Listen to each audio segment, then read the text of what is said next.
Hey everybody, thank you for tuning in for another episode of Fiction Friends. As you may know, I'm your host, as it were, Kenny, and today I have a guest. It's their second time coming in, my editor, Elyse. Hello. So, this week is, well, few announcements. First things first, sorry about missing a week, I guess missing 2 weeks at this point. For those of you who do or do not video game, I do video game, and a game came out, and it destroyed me doing anything productive. It's the new Monster Hunter game. If you haven't played it and you like games in the vein of like Dark Souls and stuff like that, you would absolutely enjoy the Monster Hunter series. But this is not a podcast about video games. This is a podcast about reading horror and sci-fi stories. So that aside, that is why I haven't been productive, and that's why you guys missed out last week. So apologies, personal foul on my end. I'll try to not do it again. And so in the in the vein of fixing that problem, I have decided that this week is going to be a double feature. So I have a story prepared, and so does Elyse. So we're going to be able to read two stories for you this week in an attempt to kind of fix the fact that we missed a week. So Elyse, have you read or listened to anything or saw anything recently that is like horror or sci-fi related? I started watching The X-Files. It popped up on my Netflix as just recommended because of everything else I watch. The X-Files is a great series. I watched a lot of it when it was kind of coming out. I was probably a little young for The X-Files when it came out, because it was a early 90s show. Oh my god, it is so 90s. It's hysterical to watch them pull out their cell phones. Oh yeah, and then like the size of their head. But I love the characters. Yeah. Obviously the characters of X-Files is what keeps you coming back. Mm-hmm. How far have you gotten? Not very far. I'm a couple episodes in. Okay.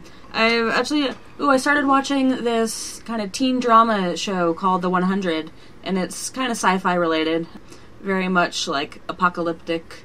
Okay. Came back on Earth when they thought it was all radiated out, so that's interesting. Yeah, it sounds pretty cool.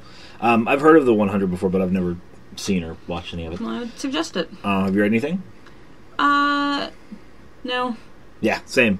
Midterms is around this time of year for college students such as ourselves, so... Yeah, I've started playing some interactive fiction games, and there's one that's based on the Cthulhu Lovecraftian mythos, and I didn't get very far in it. Well, we love that shit here, so... Yeah. Do you know what it's called? Not off the top of my head.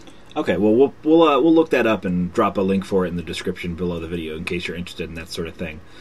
Before we go on and get into these stories, do you want to tell people a little bit about interactive fiction, since I know you've been talking to me about that a lot recently? Sure. Yeah, interactive fiction is a lot of fun. I'm taking this electronic literature class, so we're reading poems or just anything born digital. So I guess the way I like to explain IF, or interactive fiction, is it's just kind of D&D on a computer. So you go onto this webpage and a paragraph pops up and it describes the room you're in, and you can say, okay, I want to examine the bookshelf, or I want to go into the bathroom. Alright, so it's kind of like one of those text-based adventures. Yeah, exactly. Okay. So yeah, you guys are probably familiar with that sort of thing, but she's been showing me some of the ones that she's been into, and they're pretty interesting, mostly. Alright, so the first story that we are going to be talking about today, or reading today, is called The Tale of Three Kitties, and the prompt for it, A Monkey's Paw, was suggested by Burning Frog, so thank you very much for that suggestion. It was a lot of fun. This is the first story we've included based off of the prompts you guys given us, so if you want to contribute an idea, even if you think it's not a very good one, I would love to hear about it, because that's how we can build these stories. Alright. Get out and stay out, you pile of trash. The door slams in your face as your failed attempt to reunite with your partner falls flat. You broke up a week ago, and your heart has ached ever since. The box of chocolate is smashed, and the rose in your hand wilts from your rejection at the door. You turn away and walk to the sidewalk. It's Valentine's Day, and you put so much together to win your partner back, but now everything, the expensive dinner date reservation, the movie tickets, all of it is wasted.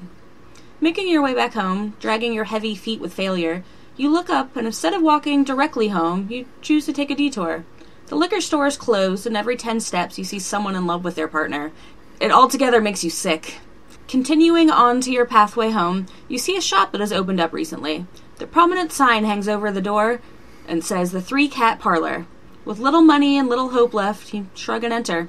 What else are you going to do with your day now anyways? The shop is a cute little antique store filled with oddities and ends. From old chairs to jars with shrunken heads, it feels like a kind of macabre mix between a small-town general store and something you would see on the History Channel. Upon the desk there are the titular 3 cats, laying with regal authority. Behind them is a tall man with wispy black hair and a charming pair of honey-colored eyes. As he speaks, his voice is like a smooth mixed drink on your ears, and his breath smells of warm cinnamon tea. Hello, and welcome to the Cat Parlor. These are the cats. I just work here, so please let me know if I can help you with anything you wish to see. Bemused and a bit befuddled, you smile oddly and bow your head lightly.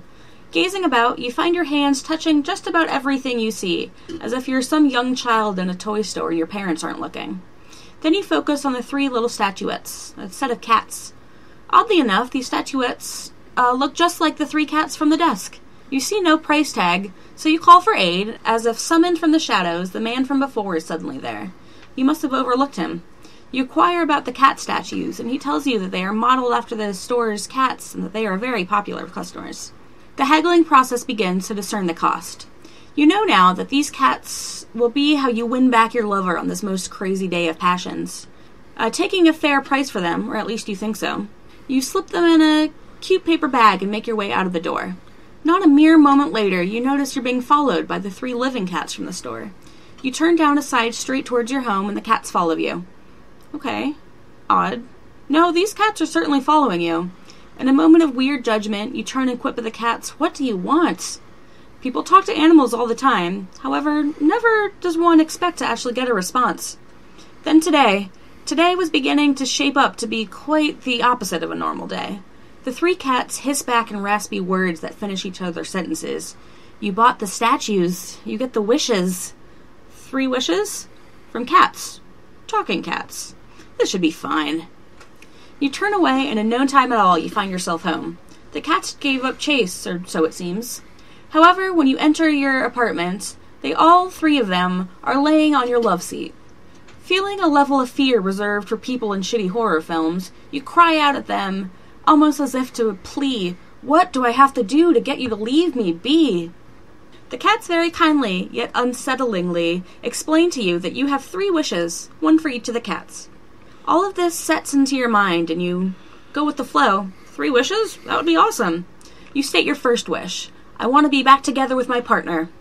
One of the cats vanishes in a puff of smoke, and you sit down and in a bewildered state wait for your wish to bear fruit. It does not take long for this. The next morning you wake up to a tear-filled phone call by your ex, and you're told that your ex's pet was killed by some wild animal last night, and that they need you to come over as soon as possible. Troubled by this, you make your way over there. You're no fool. You know that the wish cat did this, but how would this get you back together with your partner?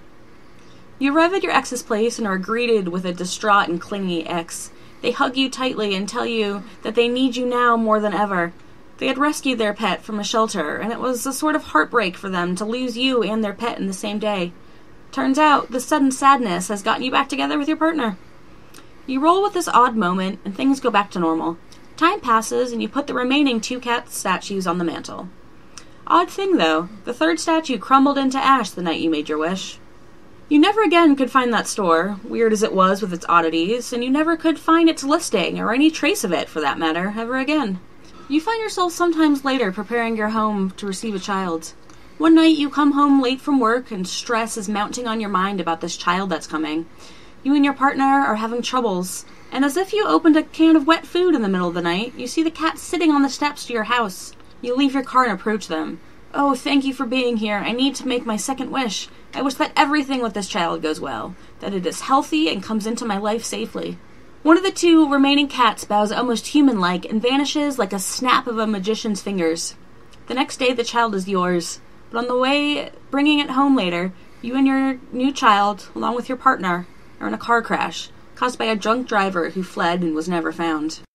You raise the child alone in a depressed world. You find strength in this child to overcome losing your partner, and then some 10 years later, things change. You drink a bit too much one night, and at all hours you curse the driver that took your partner from you. You curse the world for its unfairness, and you curse those cats. You know that they did this. You guilt yourself into something stupid. You sit and think hard about the cats, holding the last statue in your hands, until moments later you hear a faint purr. You look up and see it, the last cat, and you beg for your last wish through your tears and drunken sadness. You beg, "Please, cat, please bring death to the one who killed my partner." The last cat grins wickedly and vanishes.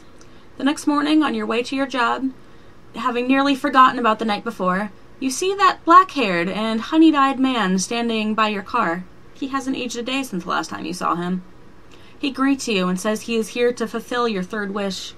You look at him puzzled as he holds up a silver mirror and holds it up to you to show you your own face, and then it hits you. You killed your partner. These greedy wishes brought this to your life and has infected the next generation with its twisted magic. You look back at him, and then you feel it in your chest. Your heart beats furiously. You are overcome with chills, and combined with a sudden onset of dizziness, you fall to your knees. Before the heart attack claims your miserable and cruel life, you have only one thought. I caused this. So, that's A Tale of Three Kitties. I hope you guys enjoyed that one. How do you think about that? It was a lot of fun. I definitely liked the monkey's paw idea. I had to ask Kenny before we started recording what exactly a monkey's paw is, and he had just kind of explained that it's like a wish gone wrong. Right. How to best explain this? I don't know what story that first did the whole monkey paws shtick, but the monkey's paw is literally a shrunken monkey's hand. It's something you'd see in like a voodoo witch doctor's like hut or something. And the whole idea behind it is that the evil magic that's in it, every time you make a wish, one of the fingers curls into its palm, representing that you've used the wish, and you have to be very careful. It's sort of like the whole genie gone bad deal. Like, just be careful what you wish for. Right, because you have to be very specific. So each of the wishes that the character in the last story made isn't specific. It's very vague, and it's filled with passion and of the moment. And so each time they make a wish, it backfires on them worse and worse, until the third time where their wish gets them killed because they don't realize that they were the one who did it the whole time. I really want to use that idea in the D&D campaign that I run. I think that would be really interesting. Yeah, probably. I mean, that's the beauty of D&D. Anything will fly there. Yeah. So, I'm going to go ahead and read our the next story that I wrote. It's called Sector Gamma Death Ray. Much more sci-fi than the last story. The last story could really probably take place today if it fits your cup of tea. Oh, small note about the last story. I stole some of the idea for the characters in it and some of the setting of it from a TV show called Rick and Morty. It's a Comedy Central show, and if you guys don't know what it is, or if you've just never seen it, or if you're just even on the fence of ever watching it because you heard some mixed reviews, I must suggest that you give Rick and Morty a watch. It's all on YouTube. Yeah, it's all on YouTube. You can find it on, if you just Google search Rick and Morty Episode 1, I'm sure you could find it on a variety of websites. It's absolutely hysterical. The writing is super clever.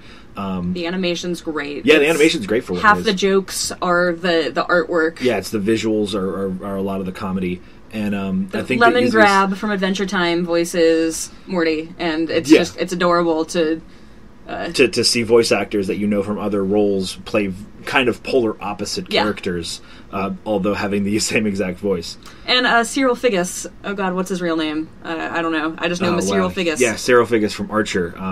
Voices the dad. Yeah, he voices the dad. There's an episode with a dad, and it's great.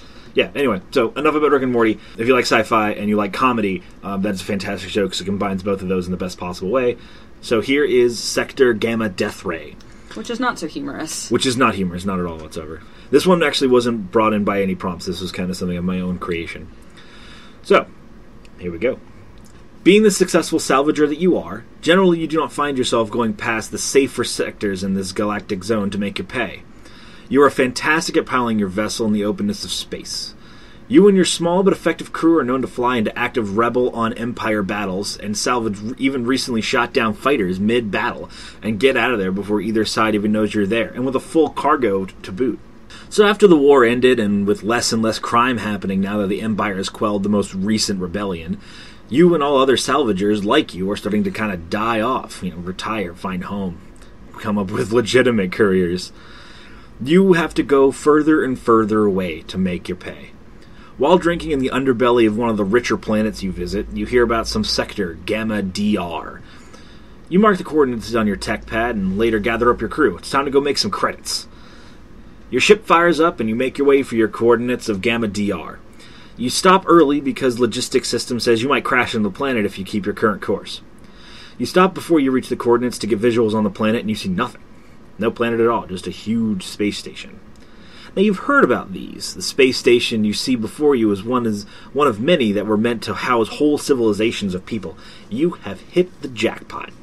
However, before you plug into the station and take your chances with finding some serious scrap and making runs to and from this place for the next year and then retiring a wealthy fat cat, you take some precautions. You take your boarding crew of only 3 others, make sure that everything is operational, no equipment failures allowed, not today. You lock into a port that used to be an escape pod and plug your ship tight. Scans read no noxious gases, and despite that, you bring an oxygen mask just in case. You didn't get old doing a job where people die young by not being prepared. Rico of your party laughs off your caution and waits for you by the airlock. Thas and Eugen join him and wait your order. You knock on the door and the airlock opens. The 4 of you turn on lights as it is pitch dark in here. Yet it seems the life support systems are functioning, a red flag for you.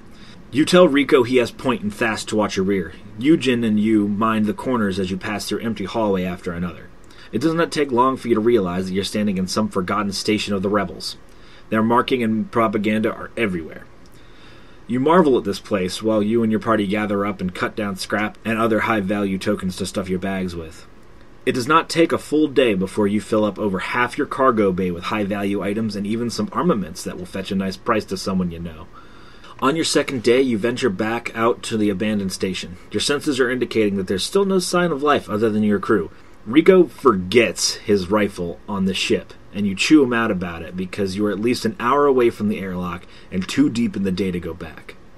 Thassa husses you as you lay low, and you hear the footsteps in a shaft above your position. The 4 of you make a dash back to your ship. The mission has gotten hot, and it's time to collect and go. You make it most of the way back with no trouble at all, but then you realize you're lost. You have to be. You have retraced your steps perfectly, and yet you are in dusty, untouched hallways that you haven't seen before. And you make the call to lay low for a while and backtrack when the chase is given up. The 4 of you lay low in some abandoned apartment in the residential sector of the station for what seems like half a day. Food starts to get low when Eugen breaks the quiet and tells you he recognizes these symbols on the wall. You had noticed them, but assumed that they were some rebel garbage you didn't pay attention to. Eugen continues and explains that these markings were used in a rebellion that's nearly 1,000 star years old. This would mean that this place has been untouched for a full millennia. You tell him he is full of it, and that you want to see evidence of it when you get back to the ship. Some more time passes, and you make the call to go back to the ship. Every shadow is a monster, and every groan of the metal of the station makes one of you jerk your gun ready. Yet the whole way home you find no one. You knock on the airlock and get into your ship and find the remainder of your crew dead and slashed about your ship in bits and chunks. The battle that took place here was brutal. There are bodies you don't recognize, and they are all in some form of uniform that you do not know anything about, but all of the same markings that Eugen explained before. In a haste, you jettison the bodies and keep the scrap. Eugen shows you archives of the symbol, and if what he tells you is correct, then you just jettisoned 1,000-year-old men and women outside of a station that has not been touched in 1,000 years. A deathly chill makes you shiver and feel as if some odd space anomaly has struck you and your surviving crew. This unease sets in you, and your crew make your way back to the nearby station to cash in. You explain your story to the guy that you sell your scrap to, and while he says you're crazy for it, he confirms that the tech is old as sin, and you must have found some old rebel space station, one that he calls Death Ray. You make your credits and spread the wealth to your now tiny crew. You sell your ship and buy a house. While this tale never leaves your mind until the day you die, you give up the space games for the rest of your days and settle down. You hear odd reports about your former crew, each dying from unconventional weapon wounds. You start to get paranoid and sleep with one eye open for months. Finally, one night you don't have the nightmare where you wake up to a ring of old rebels with ancient weapons murdering you in your bed. Then, when you do wake yourself up, the dream is real, and your murder is never explained. So, that was Sector Gamma Death Ray. I liked it. I like how, all the stories you write, it could be the same person in all of these. Well, that's kind of one of the things that I've been going for, is I kind of want this, the character's perspective to kind of always be whatever. Like, I try my best to not assign a gender. Yeah. And that's not because I'm some Tumblr whatever or not, but it's because I want anyone who reads these stories or hears them to feel like it could be them. And that kind of makes them, I think, the stories a little bit more enjoyable for anyone to listen to. Yeah. So that's the second story of our double feature. So sorry for missing last week. I hope you guys enjoyed the stories. I hope you enjoyed having Elyse on the podcast again. I know I did. And I guess give us suggestions. Please put prompts down in the descriptions below, in your comments down below. And you know what? I haven't said it since the first episode, so I'll do it again. See you later, Space Cowboy.